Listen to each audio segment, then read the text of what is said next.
Hey everyone! Linking menu items to anchors is the best way to create a one-page website feel or to help users jump directly to important sections like pricing or contact. Here is the specific breakdown based on the 2026 guide. Step 1. Place your anchor. Before you can link a menu item, you need to create the destination on your page.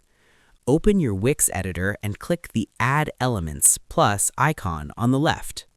Go to Menu and Anchor and select Anchor. A small anchor icon will appear on your screen. Drag the anchor to the exact spot where you want the scroll to stop, like the top of your Services section. Step 2. Name the anchor. This step is vital so you can find the correct destination in the next step. Click on the anchor you just placed and select Rename. Give it a clear name like Pricing Section or Contact Anchor. Step 3. Link the menu item.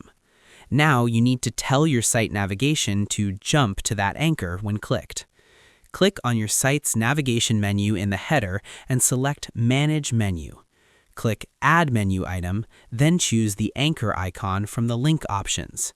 Select the specific page and then pick the anchor name you created in Step 2 from the drop-down list. Step 4. Verify smooth scrolling. Smooth scrolling is the elegant gliding motion that happens instead of a sudden teleport to the section. In 2026, Wix enables smooth scrolling by default for all anchor links. This transition speed is optimized to be fast enough for usability, but slow enough to show the user they are moving down the same page. If you have a sticky header, a menu that follows you down the page, make sure your anchor isn't hidden behind the header when it scrolls. You may need to move your anchor slightly higher to compensate for the header's height. I hope this helped you out, and I see you in the next one.